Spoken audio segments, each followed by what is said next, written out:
राज्य शैक्षिक अनुसंधान एवं प्रशिक्षण परिषद रायपुर छत्तीसगढ़ की ओर से प्रस्तुत है कक्षा 6 के लिए ध्वनि पुस्तक, विषय हिंदी, पाठ 4 हार की जीत। माँ को अपने बेटे और किसान को अपने लहलहाते खेत देखकर जो आनंद आता है, वही आनंद बाबा भारती को अपना घोड़ा देखकर आता था। भगवत भजन से जो समय बचता, वह घोड़े को अर्पण हो जाता। वह घोड़ा बड़ा सुंदर था, बड़ा बलवान। उसके जोड़ का घोड़ा सारे इलाके में ना था। बाबा भारती उसे सुल्तान कहकर पुकारते, अपने हाथ से खरहरा करते, खुद दाना खिलाते और देख देख कर प्रसन्न होते थे। उन्होंने रुपया, माल, असबाब, जमीन आदि अपना सब कुछ छोड़ दिया था। यहां तक कि उन्हें नगर के जीवन से भी घृणा थी। अब गांव से बाहर एक छोटे से मंदिर में रहते और भगवान का भजन करते थे। मैं सुल्तान के बिना नहीं रह सकूंगा, उन्हें ऐसी भ्रांति सी हो गई थी। वे उसकी चाल पर लट्टू थे। कहते, ऐसे चलता है जैसे मोर घटा को देखकर नाच रहा हो।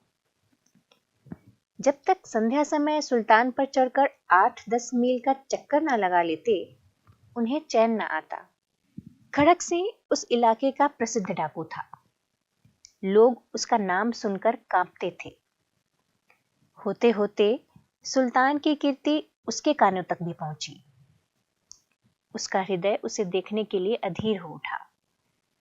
एक दिन वह दोपहर के समय बाबा भारती के पास पहुंचा और नमस्कार करके बैठ गया।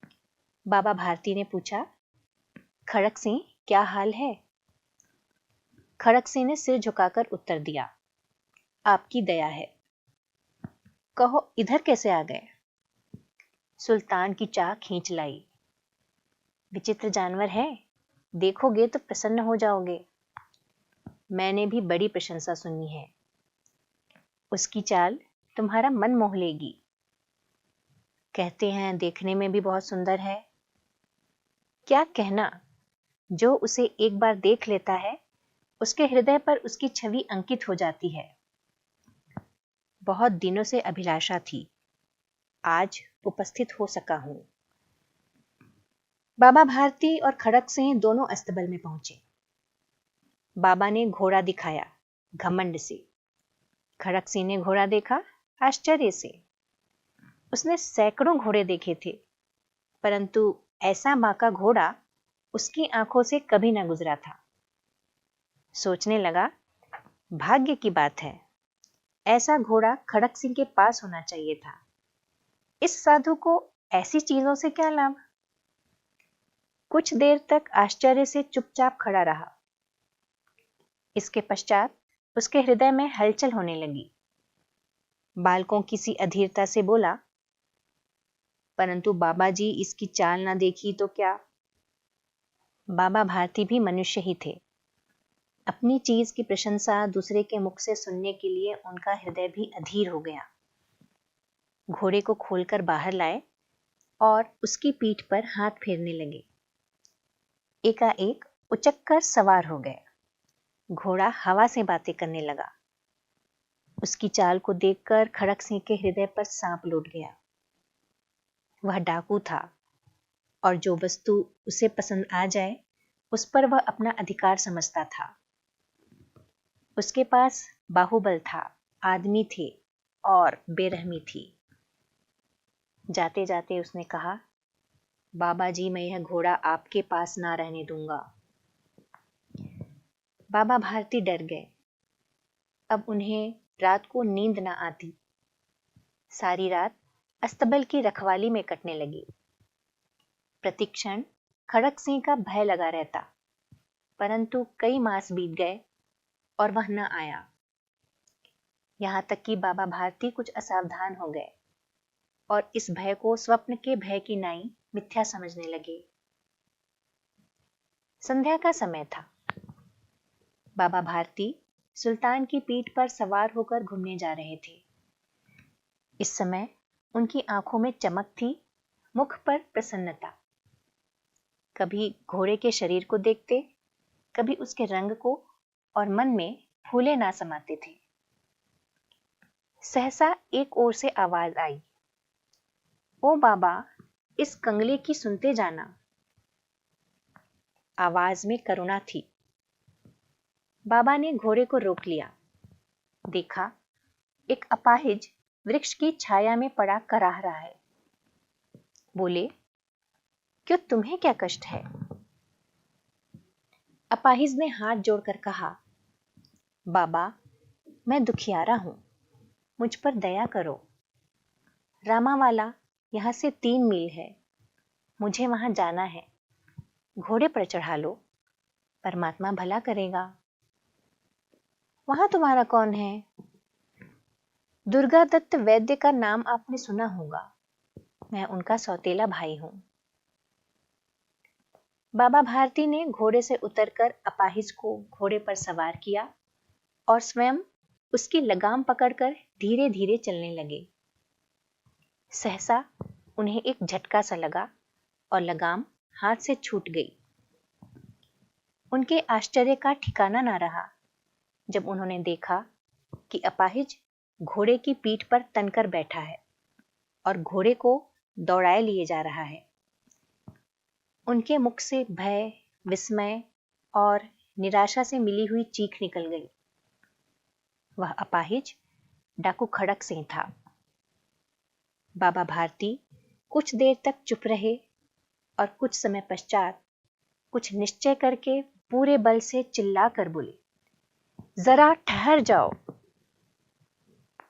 खड़क सिंह ने यह आवाज सुनकर घोड़ा रोक लिया और उसकी गर्दन पर प्यार से हाथ फेरते हुए कहा, बाबा जी, यह घोड़ा अब न दूंगा,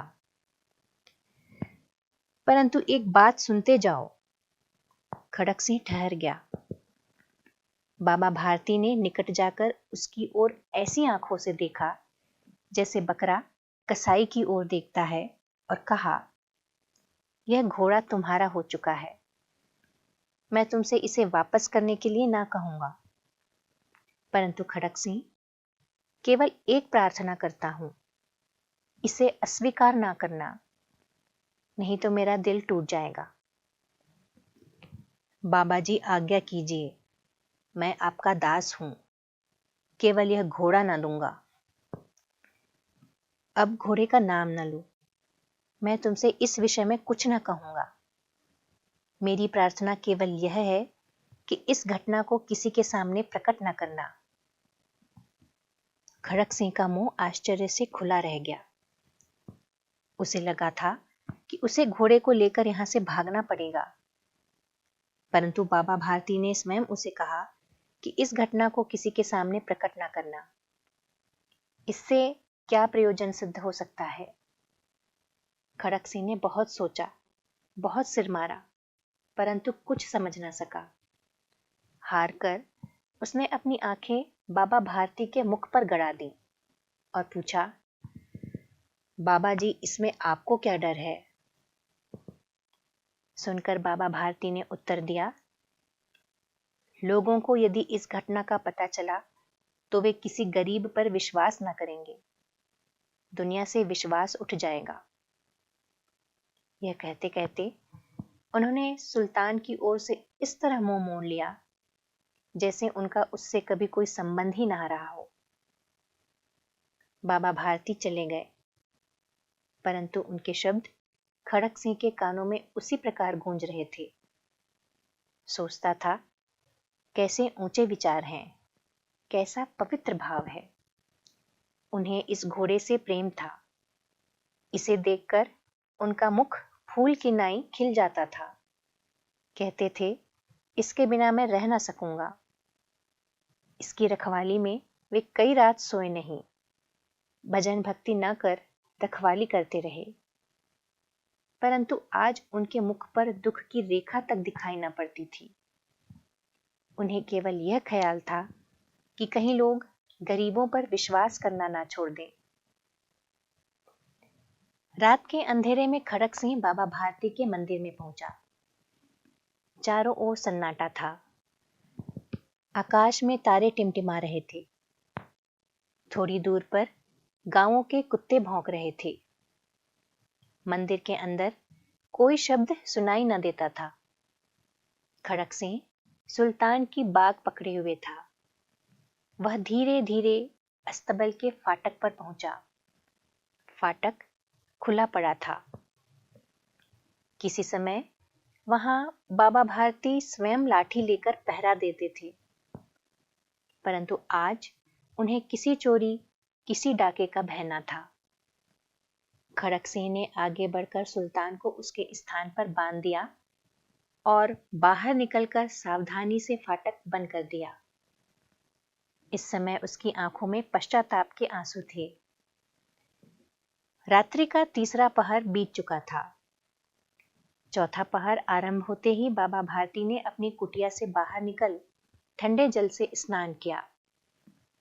उसके पश्चात इस प्रकार जैसे कोई स्वप्न में चल रहा हो, उनके पांव अस्तबल की ओर बढ़े, परंतु फाटक पर पहुंचकर उनको अपनी भूल प्रतीत हुई। साथ ही घोर निराशा ने पांव को मन मन भर का भारी बना दिया। वे वहीं रुक गए। घोड़े ने अपने स्वामी के पांवों की चाप को पहचान लिया और जोर से हिनहिनाया।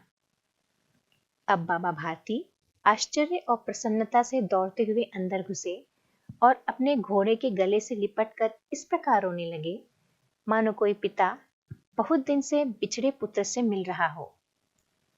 बार बार उसकी पीठ पर हाथ फेरते, बार बार उसकी मुंह पर थपकियां देते और कहते थे, अब कोई गरीबों की सहायता से मुंह न मोड़ेगा। थोड़ी देर बाद जब वह अस्तबल से बाहर निकले तो उनकी आंखों से आंसू बह रहे थे। ये आंसू उसी भूमि पर ठीक उसी जगह गिर रहे थे जहां बाहर निकलने के बाद खड़क से खड़ा होकर रोया था। दोनों के आंसुओं का उस भूमि की मिट्टी पर परस्पर मेल हो गया। सुदर्शन। आइए अब इस कथा के लेखक से परिचय जानते हैं। यह कहानी हिंदी की प्रसिद्ध कहानियों में से एक है और इसे हिंदी के प्रसिद्ध लेखक सुदर्शन ने लिखा है। सुदर्शन का वास्तविक नाम बद्रीनाथ भट्ट था। उन्होंने पहली कहानी तब लिखी थी जब ये आप ही की तरह छठी कक्षा में पढ़ते थे। सुदर्शन ने कहानियों के अतिरिक्त कविताएं, लेख, नाटक और उपन्यास भी लिखे। इसके अलावा उन्होंने अनेक फिल्मों की पटकथाएं और गीत भी लिखे।